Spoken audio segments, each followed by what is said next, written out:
산발적인 집단 감염이 이어지면서 대구 경북 신규 확진자는 이달 들어서만 800명을 넘었습니다.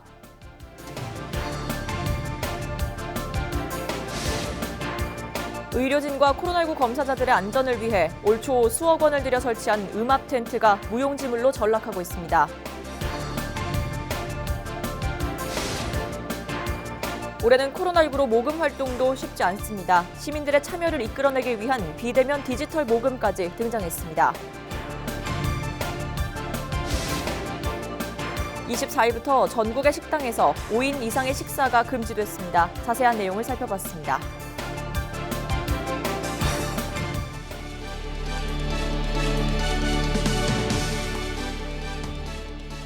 여러분 안녕하십니까? 헬로티비 뉴스 대구 경북입니다. 대구, 안동, 영주, 구미에 이어 경주의 한 교회에서도 집단 감염이 발생했습니다. 산발적인 집단 감염이 이어지면서 대구 경북 신규 확진자는 이달 들어서만 800명을 넘었습니다. 박은경 기자입니다. 경주 성건동에 있는 성광교회입니다. 지난 22일 교인 1명이 확진된 이후 23일 4명, 24일 9명이 추가로 양성 판정을 받았습니다. 최초 감염 경로는 아직 확인되지 않았습니다. 179번을 역학조사하면서 교회에 나가는 걸 알았고, 그다음 180번, 181번은 타 지역 접촉자로서 확진이 되어서 역학조사하면서 또 같은 179번과 같은 교회에 다니는 걸 확인한 결과 한 교회에 3사람이 나와서 그 교회에 전수검사를 하였습니다. 구미 송정교회는 23일 하루 25명이 양성 판정을 받아 누적 확진자는 33명으로 늘었습니다. 대구 동구 광진 중앙교회와 관련해서도 닷새째 확산세가 이어지면서 지금까지 모두 50명이 확진됐습니다. 안동과 경산, 의성 등 앞서 발생한 교회발 연쇄 감염도 여전히 진행 중입니다. 이제 교회 중심으로 발생한다는 것은 이제 지역 사회에 좀 넓게 확산되어 있다는 것을 의미하는데요. 앞으로 이런 추세가 특별한 조치가 있지 않는 이상은 좀 지속될 것으로 그렇게 생각됩니다. 교회발 집단 감염이 시작된 지난 11일 이후 대구 경북은 매일같이 2자리 확진자 수를 기록하고 있습니다. 12월 들어 발생한 신규 확진자는 경북이 457명, 대구가 364명으로 합치면 800명을 훌쩍 넘습니다. 지난 5월부터 11월까지 7개월간 대구 경북에서 발생한 전체 확진자 수보다 많습니다. 방역당국은 성탄절부터 이어지는 연말연시 기간이 코로나 발생 이후 최대 고비가 될 것으로 보고 있습니다.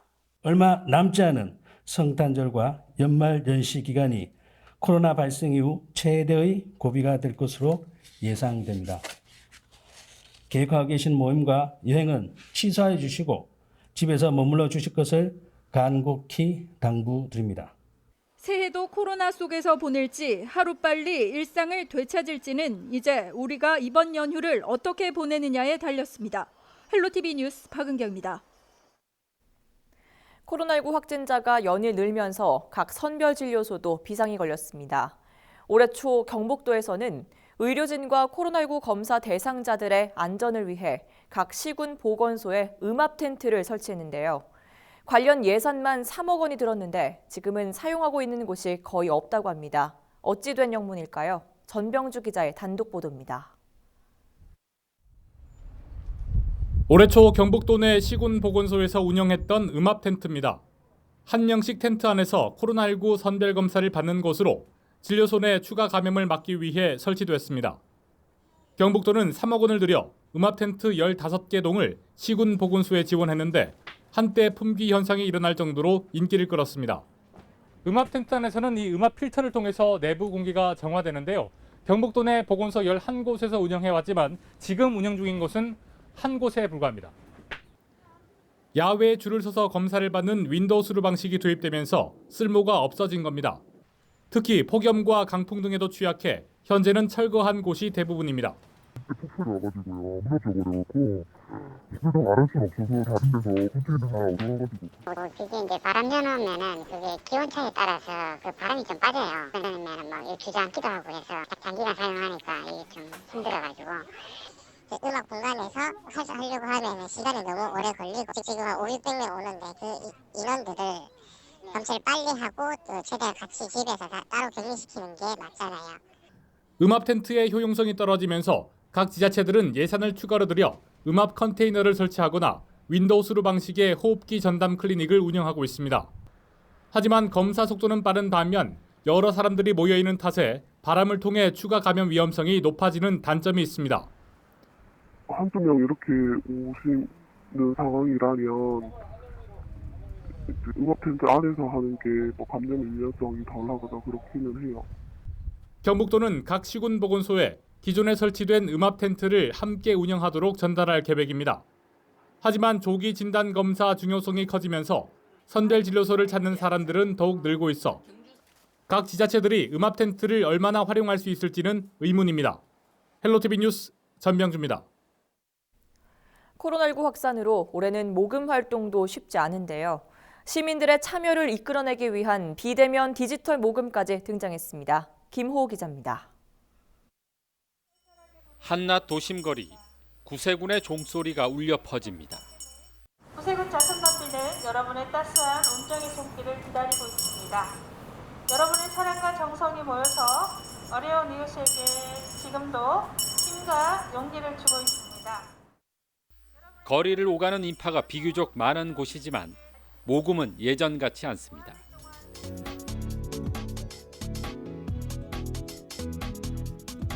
모금이 시작된 지 1시간이 다 돼서야 자선 냄비 앞에 시민들의 발걸음이 하나 둘 모입니다.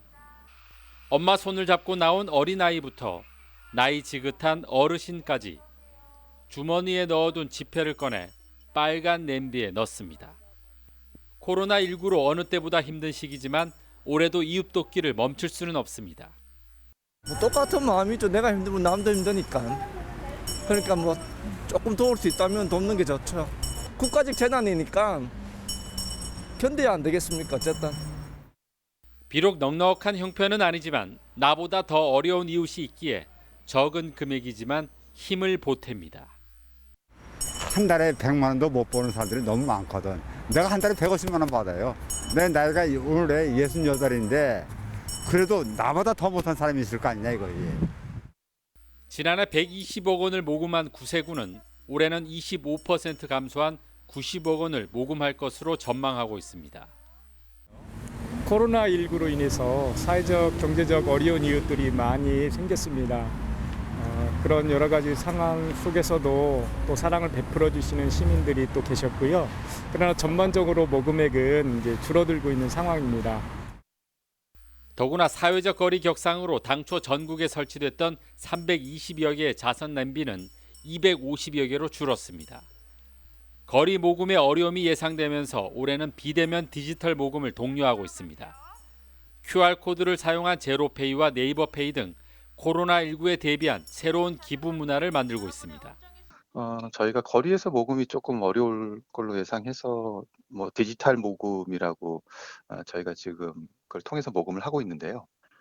디지털 모금 작년에도 후불교통 카드로 현장에서 모금할 수 있는 방법이 있었고요.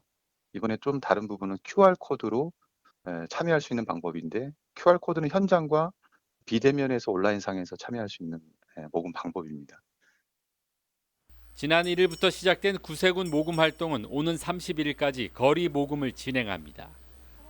코로나19로 어려워진 경제 상황이지만 하루하루 생계를 이어가며 생존과 싸우는 취약계층은 올해도 도움의 손길을 기다리고 있습니다. 헬로티비 뉴스 김호입니다. 코로나19 청정 지역인 의성군에서도 4명의 확진자가 나왔습니다.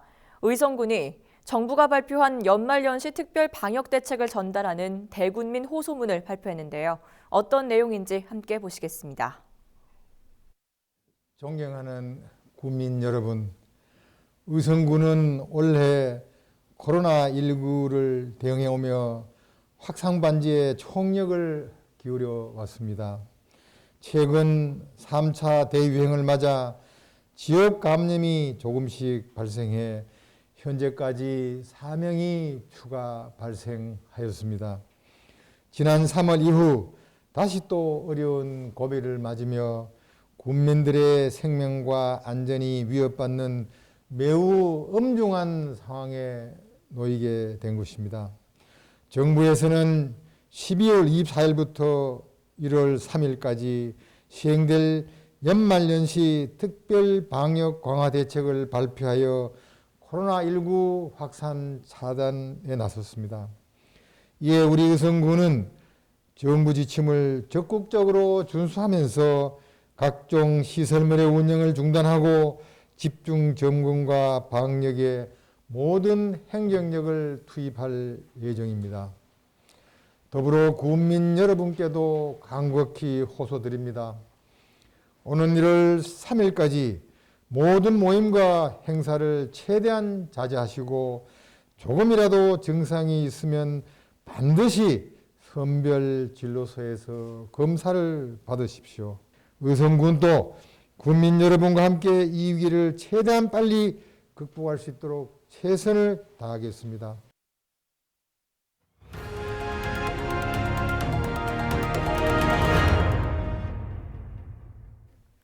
코로나19 확진자가 연일 1,000명 안팎으로 발생하면서 수도권을 시작으로 전국에 5인 이상 사적 모임이 금지됐는데요. 아직 헷갈리는 부분이 많으실 겁니다. 이번 조치의 주요 내용 한번 살펴보시죠. 코로나19 확진자가 연일 1,000명 안팎으로 발생하면서 수도권을 시작으로 전국에 5인 이상 사적 모임이 금지됐는데요. 아직 헷갈리는 부분이 많으실 겁니다. 이번 조치의 주요 내용을 한번 살펴보시죠. 사적 모임은 같은 장소에 같은 목적으로 5명 이상이 같은 시간대에 모이는 활동을 의미하는데요. 근무나 회의 등 모든 모임 자체를 금지하는 건 아니고 친목 형성 등 사적인 목적으로 모이는 경우를 말하는 겁니다. 동창회나 직장 회식, 송년회, 집들이 같은 모임이 여기에 해당하죠. 그럼 직장인들끼리 점심시간에 밥 먹으러 갈 때도 이 규제가 적용되는지 궁금하실 텐데요. 점심 식사는 업무가 아닌 사적 모임으로 간주되기 때문에 이 역시 5명 이상은 안 된다는 게 정부의 설명입니다. 그럼 5명 이상이 식당에 가더라도 거리를 두고 2 테이블에 나눠 앉는다면 괜찮을까요? 그렇지 않습니다. 떨어져 앉더라도 5명 이상이 함께 온 모임이라면 위반 사항에 해당합니다. 모임 자체를 최대한 자제하라는 뜻이니까요. 이번 연말 특별 대책에 따라 식당에서는 5명 이상 예약을 받을 수 없고 동반 입장도 금지됩니다. 그렇다면 가족도 사적 모임을 할 수 없을까요? 배우자와 부모, 조부모, 자녀, 손자녀 등 직계 가족이나 함께 사는 식구라면 5명이 넘어도 괜찮습니다. 하지만 제사 등 가족 모임에 직계 가족 외에 형제자매나 친척들이 참여해서 5명 이상이 되는 건 금지 대상입니다. 이번 행정명령은 내년 1월 3일까지 적용되는데요. 위반할 경우에는 감염병 예방법상 벌칙 규정에 따라 영업주와 이용자 모두에게 과태료가 부과될 수 있습니다. 특히 행정명령 위반으로 확진자가 발생했을 때는 검사나 치료 비용에 대해 구상권이 청구될 수도 있으니 주의하셔야겠습니다. 헬로티비 브리핑이었습니다. 대구시가 식당과 카페, 노래 연습장에서 전자출입명부, 이른바 QR코드를 제대로 사용하고 있는지 단속에 나섭니다. 연말연시 방역 강화 특별 대책에 따라 오는 3일까지 대구 지역 식당, 카페 등 중점 관리 시설 9종은 시설 면적에 관계없이 전자출입명부를 의무적으로 사용해야 합니다. 대구시는 사업주와 시민들을 대상으로 전자출입명부 사용 방법을 홍보하는 한편 이를 지키지 않는 업소에는 계도 후 과태료를 부과할 계획입니다. 코로나19 감염 우려로 예천군 전통시장의 노점상은 25일부터 영업이 금지됩니다. 대상은 예천읍과 풍양, 용궁시장 등 5일장 형태로 운영 중인 전통시장으로 상설 점포가 아닌 노점상 영업행위가 제한됩니다. 대구 지역 고3 학생들이 수능에서 좋은 성적을 거둔 것으로 나타났습니다. 대구시 교육청이 2020학년도 수능시험 성적을 분석한 결과 고3 학생들의 과목별 전국 순위는 국어 영역은 2위, 수학 하, 수학 나 영역은 3위였습니다.